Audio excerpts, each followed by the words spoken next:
Hello. Welcome to Two Pastors and a Podcast on a Tuesday afternoon. Shh. I was wondering if you were going to remember that. It's been so long. I do remember it. It's now seared into my memory. I don't even know where I'm supposed to put my stuff. I'll never forget it. I know. You moved. Where do I put this thing? You moved our table. Now we're all kinds of uncomfy. Oh, man. Oh, I can hear us. We're here. Hello. Everyone, we are live. To the one person watching live, which is you. It's me. It's me. You got to drive the viewership, and so you watch yourself. Absolutely right. Afternoon podcast. Yes. But we got a lot done this morning. Oh, well, I had a meeting. I got a lot done today. I had a family phone call about the farm that wasn't exactly fun. So that took a while. I'm just going to say to anyone listening, I'll quote, I'm not a fan of Dave Ramsey at all, but I'll quote one thing that I actually think was worthwhile. He said, when it comes to writing your will, don't be a coward. Yeah. Do it right. Yeah. Do it now. Anyway, so dealing with that. That wasn't a fun way to start the morning. And then had a meeting with my district superintendent about website. Hi, boss. Yeah, hey, boss. About website development. And more so like rethinking website and app stuff. What's it there to do, especially on district level. So that was fun. And then I came here, and we've done a lot of little things and big things. It's been a busy day. For those that don't know, Caitlin is very excited today because she made a fish. I did. A giant fish for the kids tomorrow. Very excited. I'm staring right at it. It's huge. Have story time in a fish. Guess what story we're going to be talking about? Yeah, I wonder, what story will Caitlin talk about? I don't know. She's telling a story in a giant fish. You got to come to Refuel to find out. That's right. That's right. Refuel. Right around the corner. So here we are. We've made a fish. We put the church together for Wednesday night. We put some things away. And then Caitlin's ready for Sunday because it's Family Sunday coming up. And I don't have to write a sermon. She doesn't have to plan a whole Sunday morning thing. You know what little I did, things, though? but I did print off everything like I am. My brain's dead. Well, that's okay. You can do it next it's week. fine. We'll do it next week. Family Sunday. I love Family Sunday. We haven't done. I honestly was surprised. It's been since Palm Sunday. I couldn't believe it. That was the last time we did a Family I Sunday. actually didn't believe it. I know. It's been that long. We're supposed to do one once a quarter to give pastors a break and give volunteers a break. I'm sorry. I'm not going to say volunteers. That's what you do for like ringing the bell for the Salvation Army. Serving, those who serve our kids and families, giving them a weekly break or a quarterly break. But it slipped away from us this time. It did. I think it's because we had to move VBS, and so we kind of like had to skip one or push it back. Anyways, it just didn't happen this summer. So it didn't. Which means we have a lot of new people here. Who have no idea what they're in for. Never been here for Family Sunday before. It's a great time. It's a good Sunday. It's a quick Sunday. It is. It's a quick Sunday. So be prepared to get out early. I guess that's a plus. Yeah, if you're going to pick up your groceries, make it for between 11 and noon. That's Tanner. Right. It's a good day. It's a good day. What do we do on Family Sunday, Josh? Well, Family Sunday, we do less songs. We do less scripture.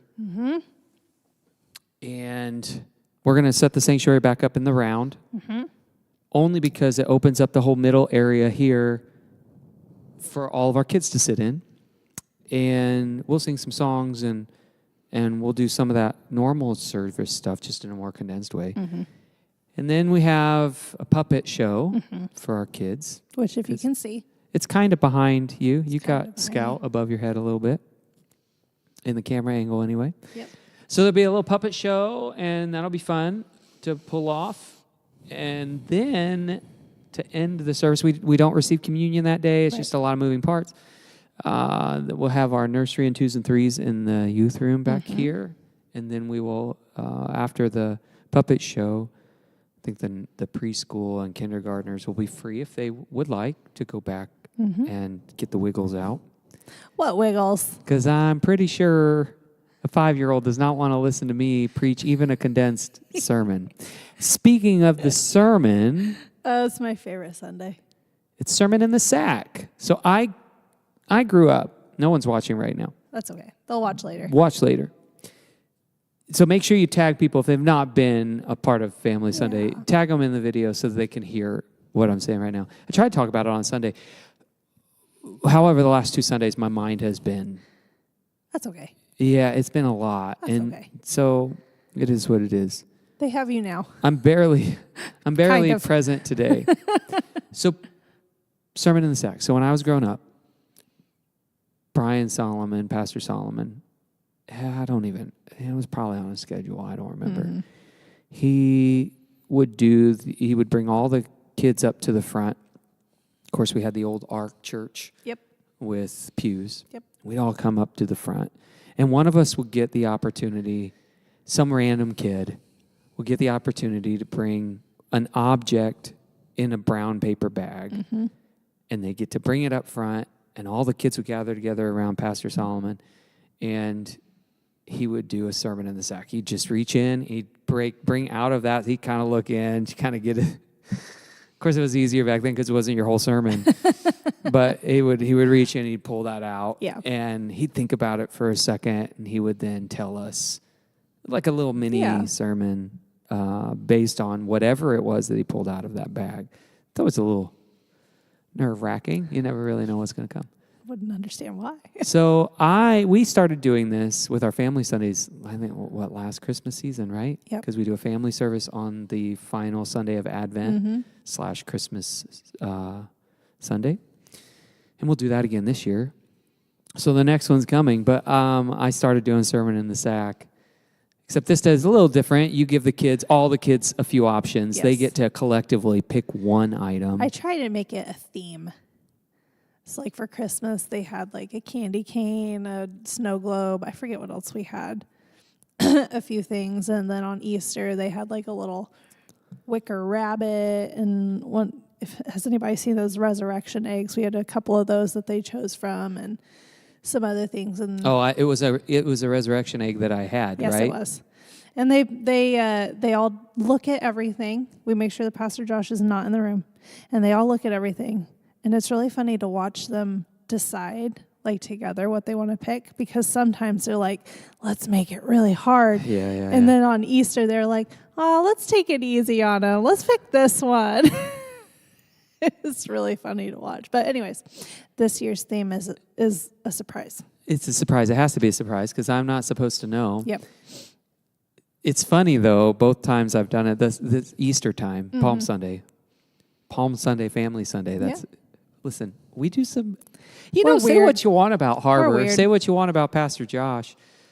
We do some pretty cool things. I think so. Well, anyway,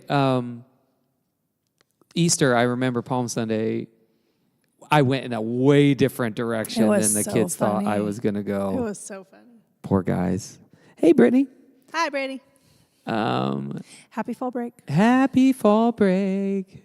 That's right. Mm-hmm. Lucky dogs.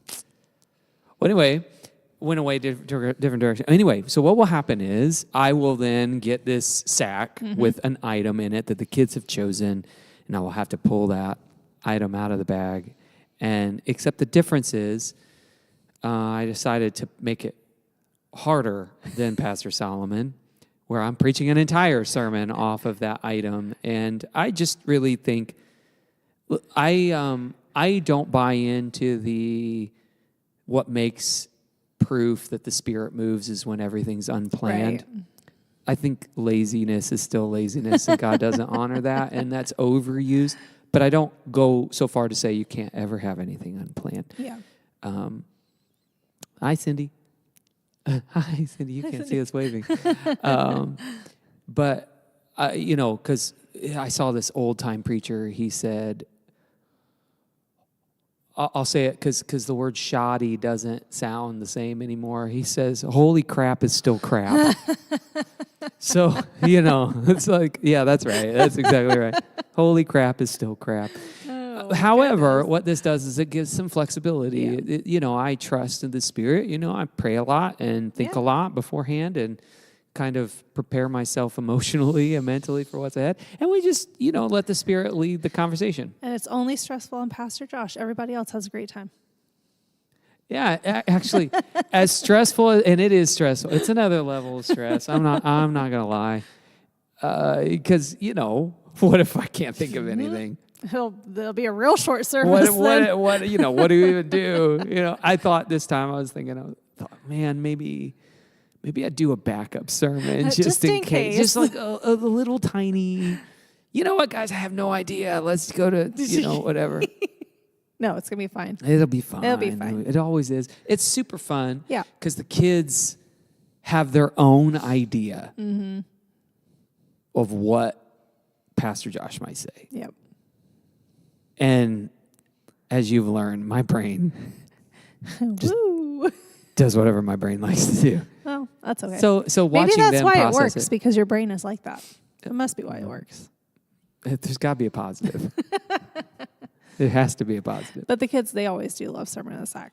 Mm-hmm. They like being a part of, in even the slightest way, they like being a part of the sermon. So, yeah, they should be. Yep. They should be. So we'll get this one this week. And then in 2 months, when it's Christmas. When did that happen? Listen, I'm so excited. I don't care what anybody says. I won't decorate my house yet. There's a hard line. After Thanksgiving. You all do you. After Thanksgiving. But we have our own family traditions. And I like delayed gratification. I think that's Christian. So you kind of like teach yourself to anticipate and wait. Now, some people might be going through a tough season and they need that little twinkle. Mm-hmm. Twinkle Take up. your twinkle. Do the twinkle. But for me, we'll wait. But I am ready. I'm ready. I'm very excited. I always like decorating the church after Thanksgiving service. It's something I look forward to. It's a good time. Yeah, especially when you have decorations that haven't been taken or thrown out or whatever happened last year. Last year was a mess. But we have decorations. We have All is decorations. good. It's going to be a good year. It's good. It's good. So anyway. But that's us. We're looking forward already. So Family Sunday, this Sunday. Sermon in the Sack, a couple of songs. It'll be pretty quick. Yep. Easy Sunday. And then we're kind of talking about everything that's going on. Yes. Because this, at Harbor Church, from here on, we busy. It gets extremely busy. We busy. Until January. Yes. And it's designed like that. Yeah. So quick snapshot is we have Family Sunday. Then right after that, we have in the evening our Harbor Halloween. And then we have Thanksgiving service. Then we have all of our Advent stuff with our little parties and those kinds of things. And then we've got Christmas. Well, we've got our family service on the last Sunday of Advent, which becomes our kind of Christmas service. And then we have Christmas Eve candlelight. Then we have Christmas morning celebration, which is one. It's right up there with Thanksgiving service. It's a good one. It's 1 and 2. They're both tied. Not everyone comes. I'm always surprised at how many people come to that. So we've got that happens. And then we get to like collapse. But there's a lot. It's a lot. And this year they've got a potluck for Pastor Appreciation apparently. That's coming. So, we got a lot going on. So it's going to be a busy couple months. But I thought today's podcast, we would talk a little bit about each of those things. We just talked about Family Sunday. Okay. But we have a lot that people haven't been a part of before. This is true. So we do Harbor Halloween. Yeah. Let's talk about that for a minute. So much fun. So we don't do the traditional trunk or treat thing that a lot of churches do, because who wants to be outside in the cold, first of all? It's also too transactional for me. Yes. And so I think you guys did it even before I started. Yeah.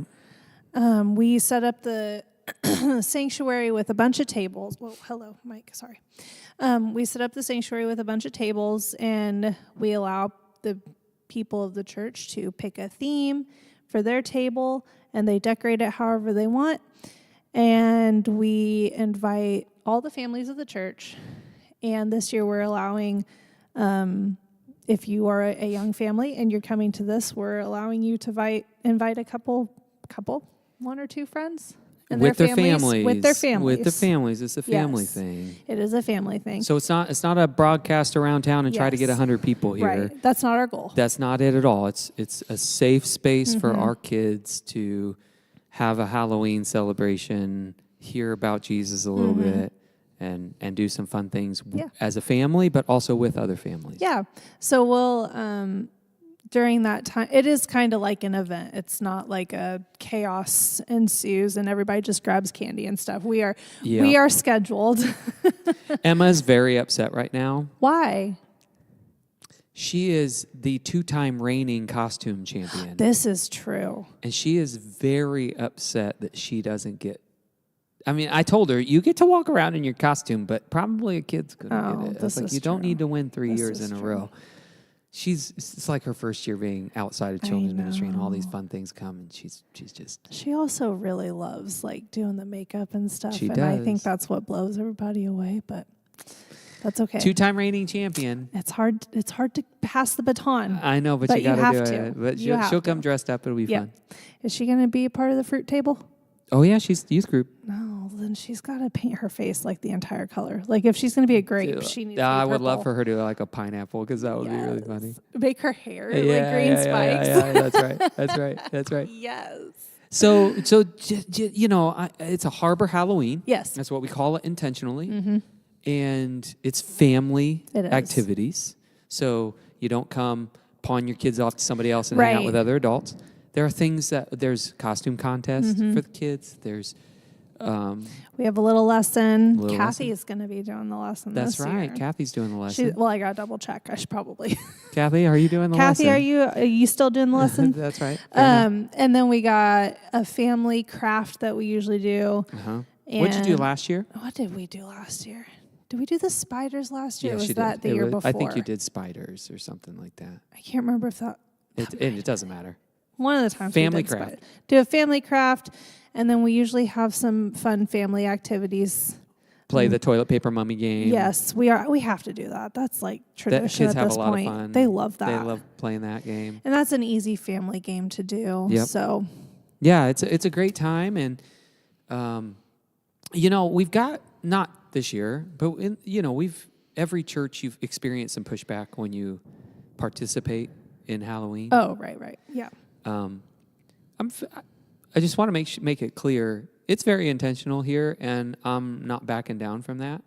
It's a Harbor Halloween. Yeah. Partly because that's where people are, and I think, man, what an opportunity to help frame our kids' minds in a new way and redeem what has traditionally been viewed as a dark time. Also, what does the Bible say? This is the day that the Lord has made. Yeah, that's right. That's right. And, and I just think if it's a thing that perceptively has been about darkness, and I don't think that's always been the case. I think we've kind of turned it that way over the years. If it's a dark day, do not think that the light doesn't shine in the darkness. Absolutely. So we try to use that day at Harbor Church, as we do with a lot of things, just believing that the Spirit overcomes everything. Yep. And so we interface where people are. And Halloween is a thing that's not what it used to be. Kids love to dress up. They get candy. That's really all people care about. Most people in the broad middle, it's just about having fun. Yeah. So we have fun with that. So, but it's going to look great in here. There will be tables everywhere for these booths, these candy booths. I already know what I'm going to be. I already have my costume. I was out. Did I tell you what I was going to be? Yes, you did. I do want to say my favorite At least costume. you told me your idea. I don't know if that's actually what you want. Yeah, that's what I'm going to do. My favorite costume I've done so far was Noah fresh off the ark. I was very hungry. I was relaxing, and I had my barbecue grill. Nobody got it. Nobody got it, but man, if you know, you know. I was like, and Noah's been really hungry, and finally we're off, and now whatever. There was one cow left after we got off the boat, and I got to enjoy it on my barbecue grill. It was a good day. I mean, yeah, dude, look at it. The ground's dry. I don't want to eat fish. No, been eating fish for too long. Yeah, that's right. So anyway, that was my favorite one. I did do one where I tried to make like a chocolate fountain, except colored it red, and I tried to do this kind of Jesus blood thing, and I didn't read the instructions. It was a disaster. That's kind of your MO. As Carrie would say, I have a dark sense of humor. So I guess Noah barbecuing the animals he was supposed to say was probably pretty dark. But here I am. A little bit. This year, not dark. It's not dark unless my booth becomes dark. I could do some pretty good, like dead Egyptians or something. Oh my goodness. Some mummies. Yes. Yeah, that's right. Anyway, so what are you doing for Harbor Halloween? I hope everyone comes and it just enjoys a light night of family fun and fellowship for our kids. Yeah. And then they get to go around and trick or treat, and you're literally just throwing kids. We always have so much candy, and it's just like, please take all this candy. I can't. But if you don't take it, it goes into our candy bowl, which you eat all year long.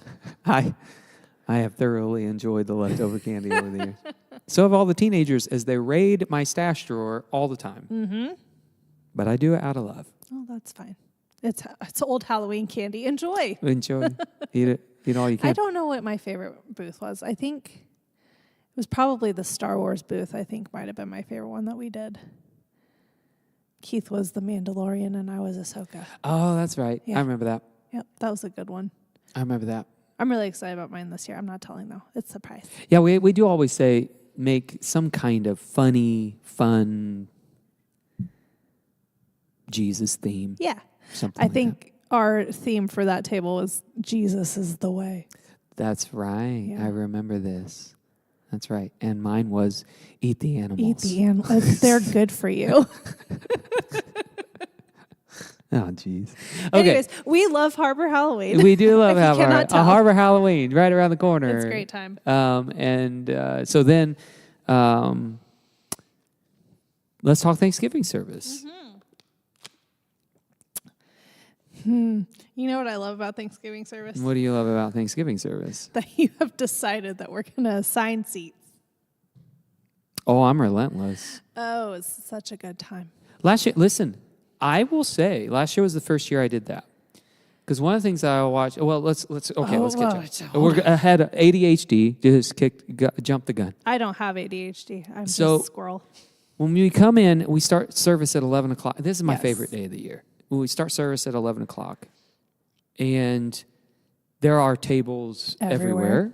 Which we have new tables. We have new tables. And new table carts I know. This year. It's fantastic. It's going to be so much easier this year. We're very excited. I think we're going to be able to fit a lot of people in here right away. We're going to have to test that soon. Brittany, you're speaking my love language. What'd she say? Brittany says Thanksgiving service is her favorite. Yes. That's what I'm talking about. It's a good one. I love it so much. All right, well, tell them what. So tables are everywhere, and they're decorated. Mm-hmm. We have lots of tables in the back. Yep. Filled with food, and I always tell people, bring so much. I don't care if there's a ton left over. Mm-hmm. I want to see a bounty back there. It is a bounty. It is a bounty. Yep. Carrie and I will make Carrie make a lot of things because it's a big deal. In fact, I even go on keto diets before Thanksgiving service so that I have earned the ability to eat. It's about time. Well, I just did keto. I gained a couple of pounds back in the past week and a half, 2 weeks. That's fair. But that's normal. Yeah. Last year, I was really upset. ADHD moment. I went on keto. I went all the way up to Thanksgiving service. I told myself, I'm going to dominate. And he did not dominate. I could eat like 3 things, and I was so stuffed, and I was so mad at myself. So absolutely not. I'm stretching my stomach as we speak. Preparing for Thanksgiving service. But anyway, tables are set up everywhere, and we sing a couple of songs. We have some time for testimony, not testimonies, but words of thanksgiving. Yeah. You know, what do you want to be? What are you grateful for? Everyone gets a chance. Not everyone, but you know, if you want to. So think about that. If there's something you want to give thanks for this year to your church, but it is and then we eat. We all eat together, and it's not with our families. Not necessarily. In a minute, we eat, and then after we eat and have our dessert, we dismiss the kiddos to go relax for a little bit. Not the elementary kids, but everyone else. And then and then I preach a little sermon, and we go home. Yep. It's a wonderful service. It's the best time ever. It is. But now, last year I did something new. I noticed that at Thanksgiving service, people tended to sit with their family. Right. And it became like expected that I'm going to sit with my family and have a family Thanksgiving. And it really started to agitate me. Right. I can't imagine You're learning why. something about me today. And when I get agitated, he makes a change. Because I think in a church, we're bigger than blood. Right. We are bonded by the blood of Christ, not the blood in our veins. And so I decided I was done watching people get in their cliques and only sit with their family members. So I said, that's it. Very sorry. That's okay. So I said, that's it. I'm going to make you uncomfortable and sit with people that you don't know very well, but I know you guys really well. Yeah. So most people don't realize this. We spent hours. It took forever. Listing out all the names of the people that said they were coming and the people they were bringing. Yep. And thinking about personalities. Okay, I think these people, they don't know each other well, but I think they have a lot in common. They just don't know. And we positioned every table. I knew exactly who was going to sit with who so that when they got here, your name was on the table, right where you were supposed to be with the people you're supposed to be sitting with. It was the best Thanksgiving service we've had. It was. Watching people in the church get to know each other and spend time together that had not done that before. Yep. And people who didn't like Thanksgiving service because it was sitting around the table with their family again loved it because they got to branch out a little bit and not feel bad about not wanting to sit with their family. Don't call anybody out on that. I already did. So it went really well. So we're doing that again this year. So starting... well, I mean, you really should be thinking about, being here and knowing what you're going to bring. Everyone signs up. We tell people to sign up for at least 2 side dishes and or a dessert. Think about feeding a large amount of people. Don't bring just little tiny things. That's not okay. Do your part. And then show up and be ready to sit with people that you might not know very well. You might sit with people that you know pretty well, but be excited to get to know people in the church and share stories together and laugh together. It was so vibrant last year, and this year it's going to be even better. We take fellowship seriously. We do. So that's coming. Thanksgiving service is on the way. I'm so excited. It's going to be good. So we will decorate for that on Saturday, the Saturday before Thanksgiving service. Right, but which is not a third Saturday. It's not a third Saturday. It used to land like that. Not anymore. Well, it might be this year. It's not. Is it, folks? Is it? Nope. Oh, you are right. It did it again. It's on the 22nd. Yep. But anyway, Brittany, it's coming. Yay. It's so good. And then after... That is also, by the way, I do want to say that is a good one to invite some friends to. We don't have a ton of space. You will see how many people have signed up. I can let you know how many chairs are going to be here. But that is definitely a service to bring someone to that's looking for a church home or this is struggling with church hurt or whatever. It's definitely a service to bring somebody to, or maybe a family member that doesn't believe in Jesus. What a great time to get them here to see some fun things. And to eat some good food while they do it. Marilyn says mix the kids with the adults this year. That might be more stressful for them than you. We'll see. I won't tell you no.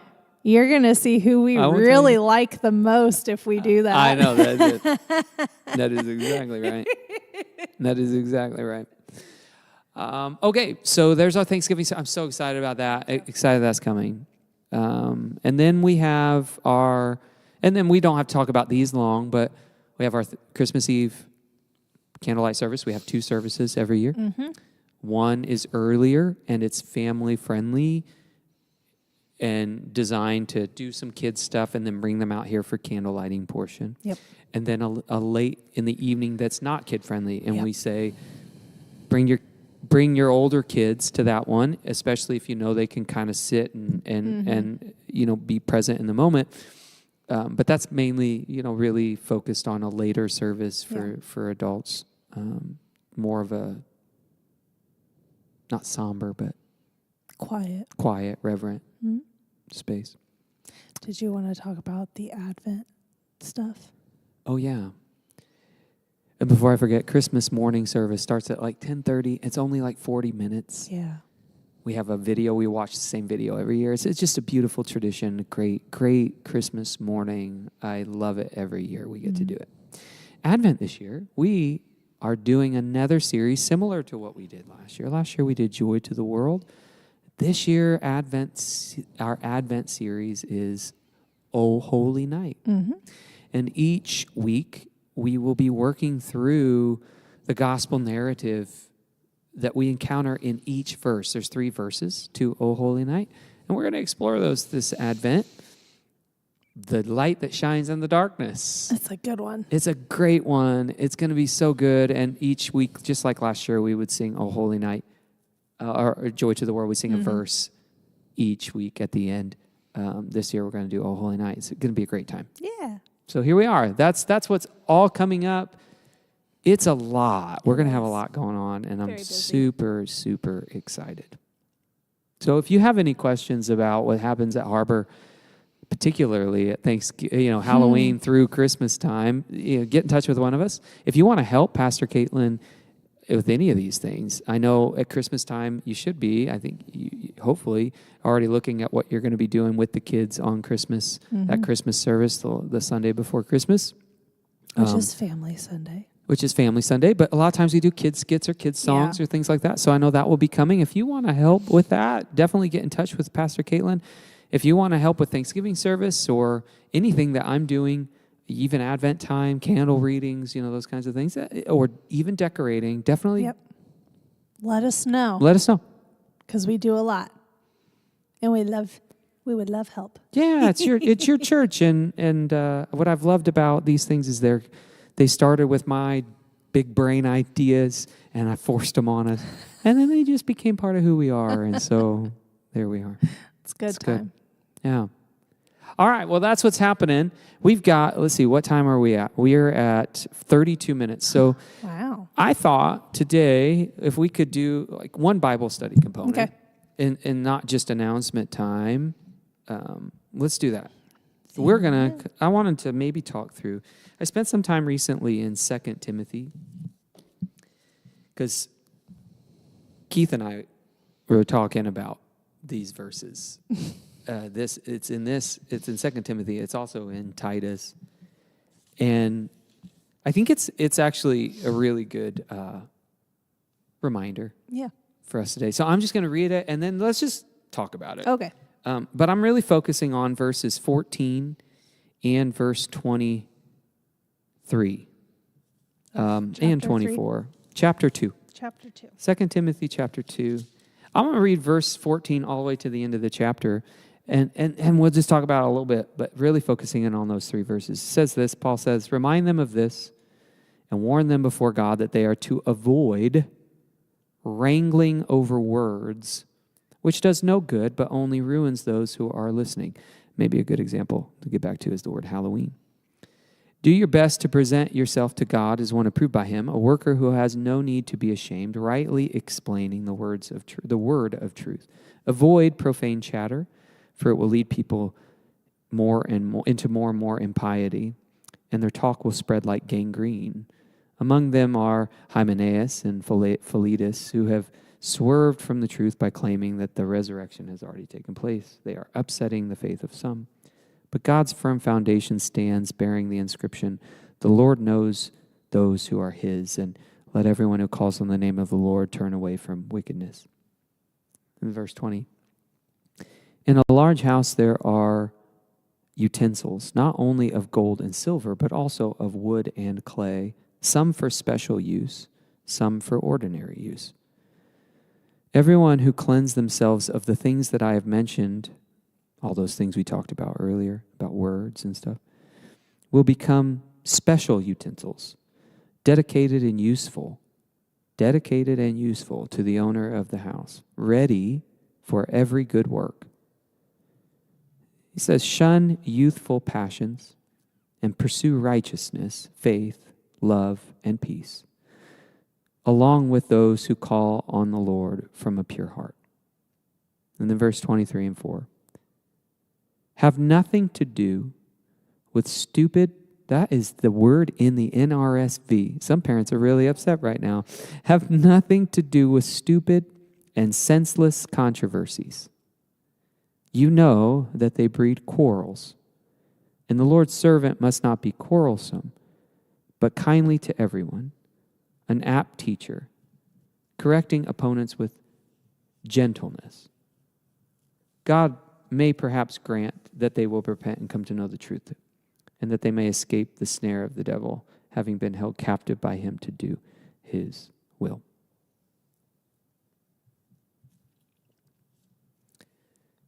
Let's start with that first, verse 14.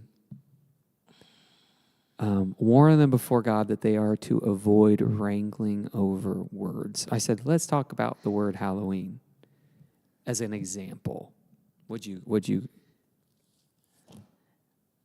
Mine says, hold on. Do not engage in battles over words. Yeah. That's a good visual. Yeah. I like that. I can get caught up in words sometimes. Mm-hmm. Carrie hates it because I correct her for wrong use of words every once in a while. I'm like, do you know what that word means?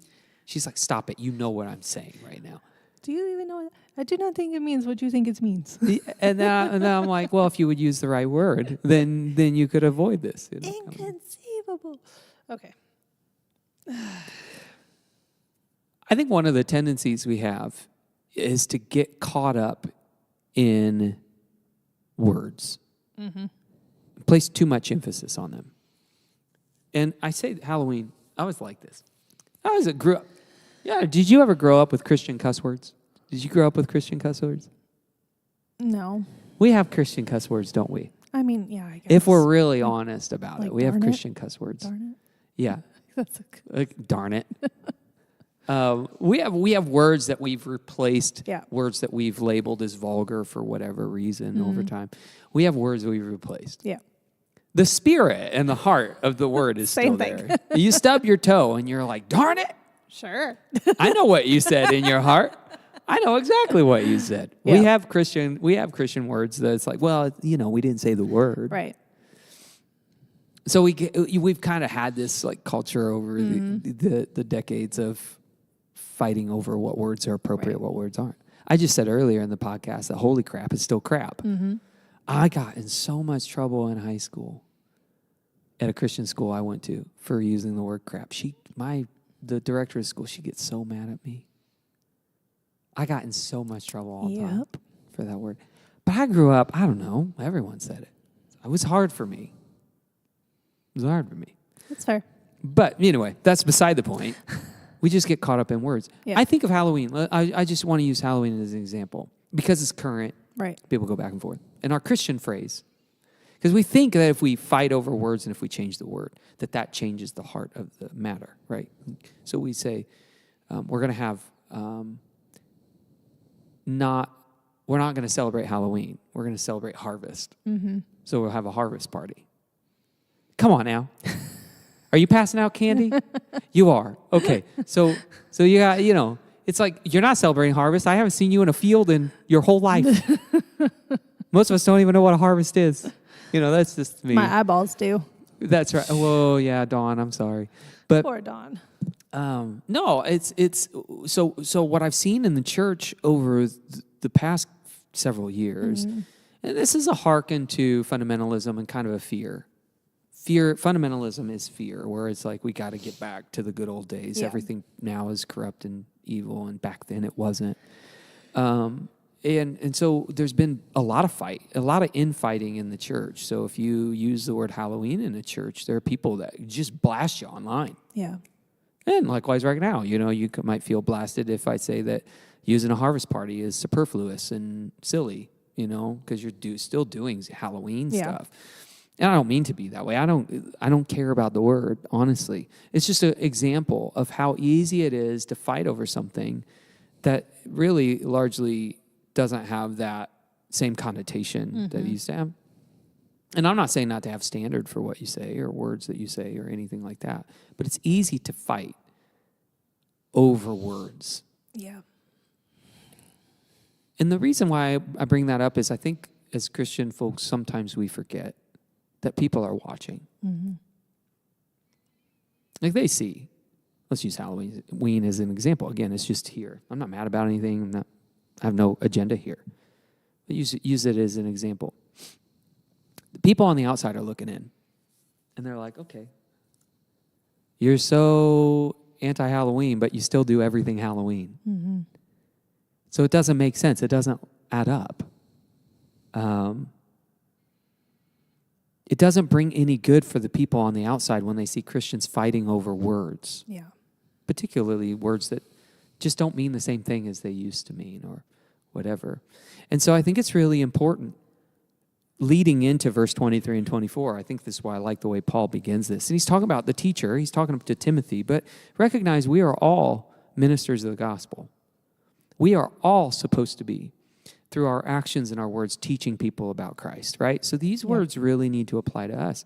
It's easy to get tangled up on words and infight. And those people on the outside look at us and they're like, do they hate each other? It'd be really hard to be a Christian. I've said this lately. It's hard to be a pastor. Yeah. It's hard to be a Christian. It should not be hard to be a pastor. It should not be hard to be a Christian, but it is.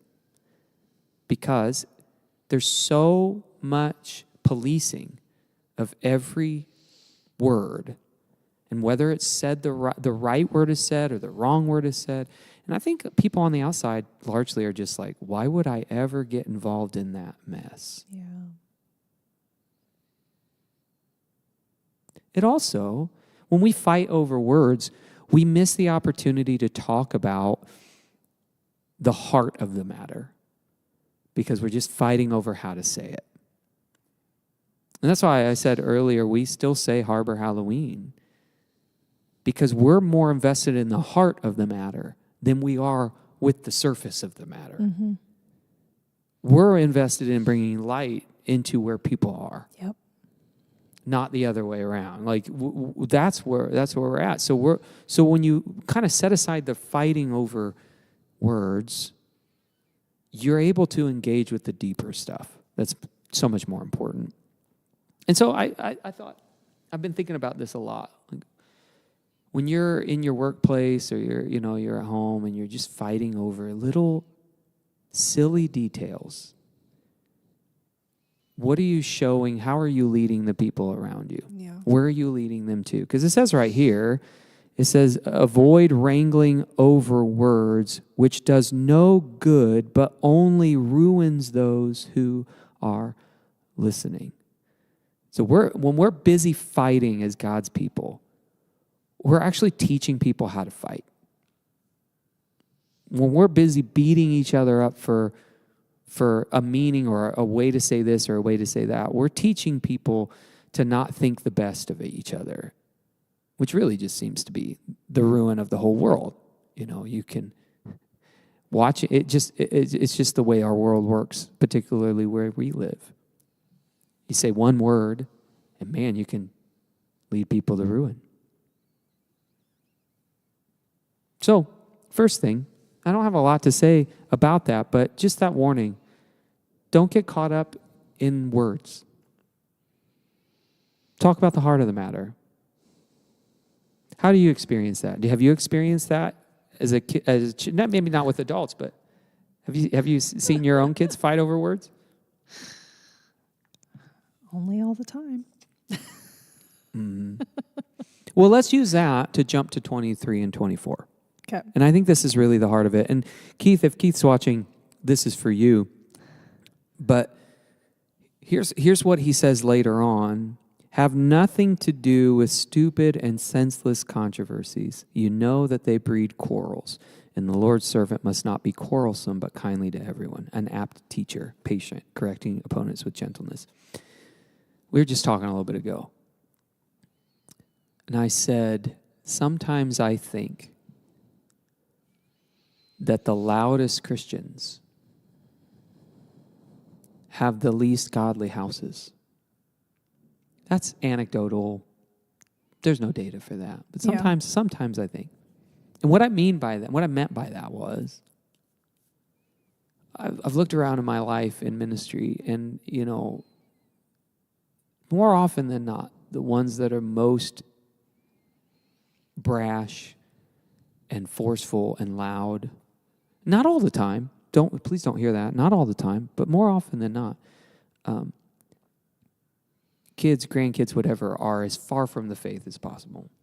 And I was wrestling with that this morning. Why? Why does that seem to be the case? Go ahead. You don't want to talk right now. I will answer the question. I have all the answers. I really don't. I think that there are many things that cause people to walk away from the faith once they become adults. Graduate high school, graduate college, graduate church. Yeah. I think that what I kept coming back to this morning was that you have parents, guardians, whoever's taking care of these kids, act one way on a Sunday, which is 2 hours tops. And then the rest of the week, there's somebody else, or you compartmentalize your faith and it's not enveloping your entire life. And so they don't find it valuable. Mm. And I think more often than not, it's not even so much our actions as far as like most of our kids would see us being nice, right? Patient or something like that. I think what it really comes down to these days more often than not is what we're talking about. Mm-hmm. What is dominating the dinner table? Yeah. What the kids are hearing mom and dad talk about or grandma and grandpa talk about. There is a terrible tendency right now in the church. It's going to sound cynical, and I'm not trying to be negative today. There's a terrible tendency in Christians right now to just be fighting.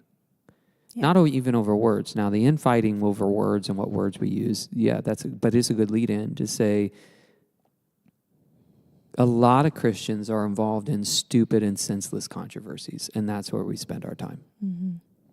We spend more time around the dinner table talking about conspiracies than we do about Jesus. Mm-hmm. We spend more time complaining about our politicians and talking bad about them, denigrating them, slandering them, and we think that's okay because we don't like them or they're on the other side.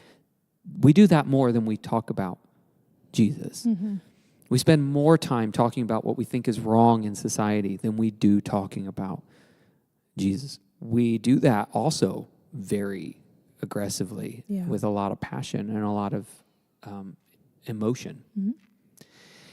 And so when I kind of think about part of the breakdown, why it seems to me that the loudest Christians have the least godly homes isn't because we don't have crosses in our home or we don't have, as for me and my house, we will serve the Lord, which is, we've got all that stuff in our house too. And I've said, your house should look like an altar, a Christian's house, like have symbols everywhere, have your Bible out, have those things that your kids look at and it forms their minds and it shapes their being and it centers your home and it makes that place. But those icons only go so far. Right. Because you can put whatever you want on the outside, but if the tomb's a tomb, you just cleaned up the outside. So it's more about what they're hearing on a regular basis.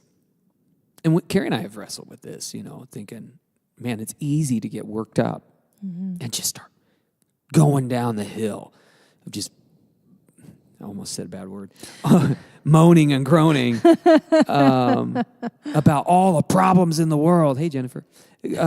Moaning and groaning about all the problems in the world and just go down that hill and just, and all that rage and all that anger. And that's what our kids pick up because that's what they're surrounded by 6 days a week. Mm-hmm. Well, what kind of controversy? There's so many controversies we get caught up in. Just go on social media. No, don't do that. Just go on social media and you will learn that you are going to hell. Yep.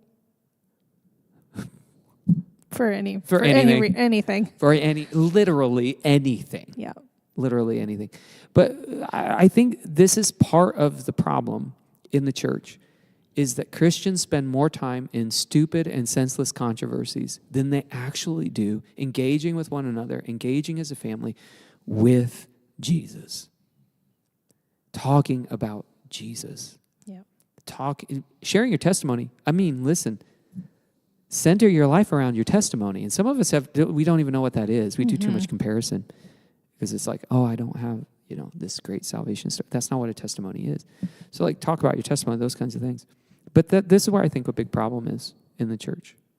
We've forgotten passages like this. Mm-hmm. And what Paul is doing here in 2 Timothy is he's telling someone that has a responsibility for people around him, for their faith, for their nurturing, for their growth, for their coming to know him. He's saying you're responsible for them. And if you're getting caught up in conversations that just breed fighting, right, that just breed division, just breed anger and anxiety, if that's what you're caught up in, you're not doing it right. He says, the Lord's servant, and I think the other word for there is the actual word, by the way, is not servant. It's slave. Yep. That's what the CEB says. So get it right. You don't have a choice. The Lord's servant must not be quarrelsome, but must be kindly to everyone, an apt teacher, patient, correcting opponents with gentleness. This goes back to the very beginning. Wrangling over words, which does no good, but only ruins those who are listening. I love that it kind of feels like he's saying, you're not the Savior. Because in the next sentence it says, perhaps God will change their mind and give them a knowledge of the truth. Yeah, that's right. It's not your job to save anybody. Yes. Jesus already did that. Yes. So you talk about the right things and let God do the right thing. Yeah. Oh, that's so good. It's what I love, what I really love about God is that He gives us the opportunity to do ministry with Him. Yeah. Everybody. Yeah. He gives everybody the opportunity to do ministry with Him. But He doesn't put on our shoulders anybody's salvation. That's right. So even if you are deciding that you're going to argue over these silly words whatever it is, are you helping the ministry or are you hurting the ministry? Are you really allowing God and the Holy Spirit to do the work of salvation? Or are you putting all that on yourself and trying to act like the Savior yourself? So I was just having a conversation with Dave Bartley today, and I've been feeling this too. My only goal as a pastor, my only goal is to lead people to Jesus. Mm-hmm. That's my only desire. That's my only care. There's the Sunday machine. Yes, there's shepherding. Yes, there's discipleship. Yes, my only goal is to get people who don't know about Jesus to Jesus. Mm-hmm. That's my goal. That's all of our goal. Yeah, that's all we have to do. That's our only job, is to care about getting people to Jesus. And Paul says, you catch more flies with honey. That's exactly right. That's exactly right. And so if I change my perspective, I'm not here to fix the world. Right.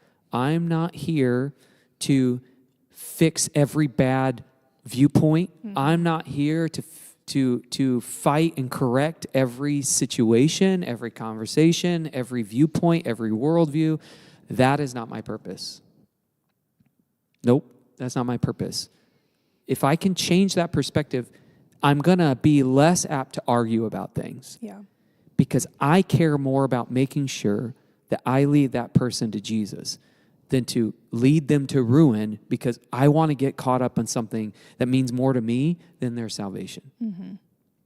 And so part of this is exactly that. It's stop trying to fix it all. Yeah. God will do the work. Yeah. Speak the truth. Be that apt teacher.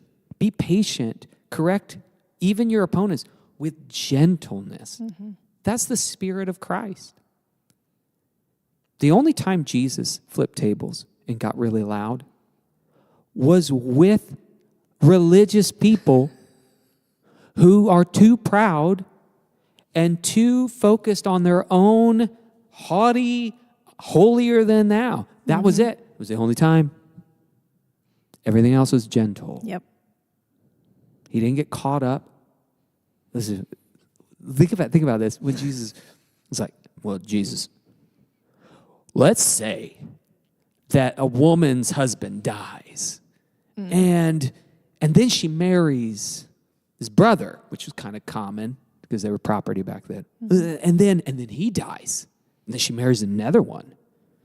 Okay, who is she going to be married to in heaven? Jesus is like, are you kidding me?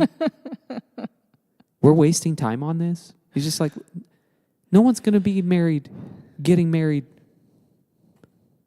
What are you talking about? That's what Jesus says. Like, I'm not getting caught up in this. We could go around and circle. What are you even talking about here? What a waste of time. Yeah. I have work to do. Yeah. There's work to do. So Jesus is the great example of, is that an important conversation for those people back then? It was, because they were wondering, what happens? You say there's eternal life. What's going to happen? What about this? What about that? What about this? What about... Jesus is like, well, okay, waste of time. Yep. Why are we... There's work to do. And he would lead this. But the only time that he really got worked up was with religious people that were more concerned about ourselves and the fights we wanted to have with each other. It was the fights about eternal life, where there were some that didn't believe in that, and Jesus obviously was teaching that, and there were others that thought, maybe that's true, and then they're just bickering back and forth. But they're not leading anyone to truth, because they're fighting about stupid conversations that they don't know anything about. And they lost the heart of the matter. Like Jesus, there's work to do. Yep. They're people that need hope. They don't need to be brought into a church where Christians bicker all the time. The world bickers all the time. You just want it in a condensed form here where they're going to tell you you're going to hell at the same time. What? Are you kidding me? What are we inviting people into? Exactly. But my words, my conversations, this is Paul's reminder, like, God's inviting you. Let's use your language. God is inviting you to do the work, the hard work of talking about the right things, spending your time passionately and joyfully talking about the right things instead of moaning and groaning about the wrong things. Yeah. And then, if we can set aside our pride for a minute, trust in the Holy Spirit for a minute. If you and I focus on the right things, and we're gentle and kind, and we just talk about Jesus, God will save people. Yep. Because they will see an alternative to the world that they live in, where all people do is get caught up with stupid and senseless controversies. If we are like a mirror image of God, right? When he has saved us and he's working in our lives to make us holy, we should be different. We should look different. We should sound different. Your TV should sound different. Everything. Your music, radio should sound your different. Bookshelf should look different. Yeah. Your computer's history should look different. That's right. And so if you are trying to live a different life and you're surrendering yourself to the Spirit, people are going to see that. Oh, yeah. And when they come into the church house, they're going to say, oh, God is different. Yeah. If God is being portrayed in how you act and how you live and what your priorities are, then they're going to see that when they come in. And it is more inviting because God is more inviting. Yes. Every time. Yep. And you know what? Okay. That means that you open yourself up for all kinds of potential conversations that you feel like you have to have. Mm-hmm. It opens yourself up to all kinds of conversations about, hi, Kathy, and the boys. All kinds of conversations about, we got to correct this or we got to correct that. We got to fight over this or fight over that. It's going to, because people are messy. But it's beautiful. Right. Because you trust that God's going to work on each person the same way that God worked on you. Yeah. Sometimes little bit by little bit, sometimes big jumps by big jumps. We're playing the long game here, That's guys. exactly right. That's exactly right. So, yeah, I want to echo what you said real clearly. Think about what's on your TV. You know who's listening to your TV? Everyone that walks in. Mm-hmm. If you've got kids at home, do you know who's listening to your TV? If your TV is all the time focused on stupid and senseless controversies, you're leading your kids to ruin. Mm-hmm. Can I be a little more blunt? You are leading your kids to a worldly life, a less godly home. Mm-hmm. The books on your bookshelf that sit on your couch. I'll say this. It's easy to pick on the men here because I'm a man. I know what we do. Listen, I know. I know what we watch. I know what we talk about. We're not leading our sons to the church house. That's just an old-time preacher just getting upset. But let's say you're reading romance novels that are smutty. Is that a bad word? I don't think so. Let's not get caught up in that. We're not going to argue about words here. We're not going to argue. I'm Southern. It's just, there's things that come out. What do you think your kids are going to see? Mm-hmm. So, yeah, every part of us that comes out should look like Christ. Mm-hmm. The conversations we have, like, stop fighting. Stop fighting over the world's problems. Start inviting people into something new. Mm-hmm. Stop being angry like everybody else. They hear you. They see you on the outside. It leads people to ruin. On your Facebook posts, on your conversations in a restaurant, and your conversations around your dinner table. Mm-hmm. Stop fighting over the world's stuff. It's not the kingdom of God. Mm-hmm. Start talking about filling your lips with, filling the conversational air with conversations about Jesus and about how good God is and the work God's doing in your life and the goodness that God's brought in your life and salvation that God's brought in your life. Man, that should absolutely take everything in you all the time. Yep. Don't get caught up, he says. Have nothing to do with it. It couldn't be more emphatic. Don't. You're wasting time. What do you mean, Josh? How am I wasting time? Because you're wasting time on conversations instead of spending time with people who need Jesus. Mm-hmm. Friends, let's start leading people to Jesus. It starts in your home. Change your Facebook. Turn it off. If you can't listen, like that's where I step away from Facebook all the time. Mm-hmm. There come moments where I start to lose control. It's like, okay, now I'm just starting to say without thinking anymore. And then I'm just like delete, Yep. That quick. Paul's pretty clear. He talks about marriage. If you lack self-control, then just get rid of it. Yeah.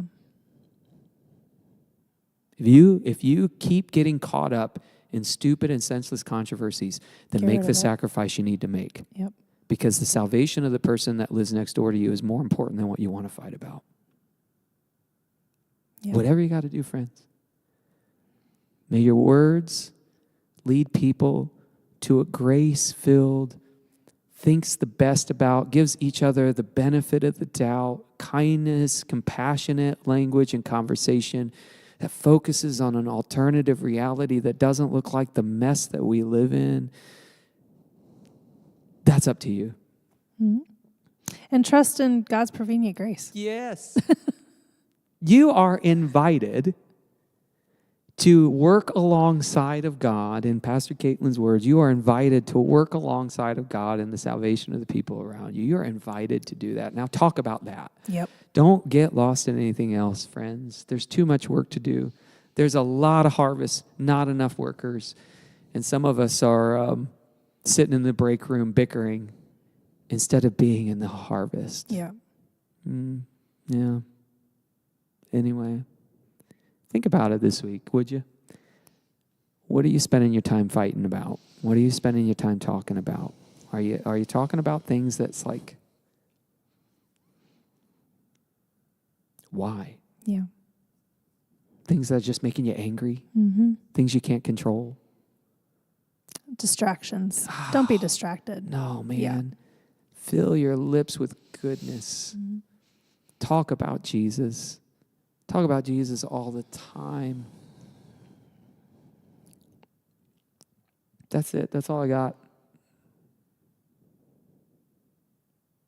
That's all I got. Same. Guys, thanks for joining us today. And we will see you When we see you. when we see you. Love you. Bye. Bye.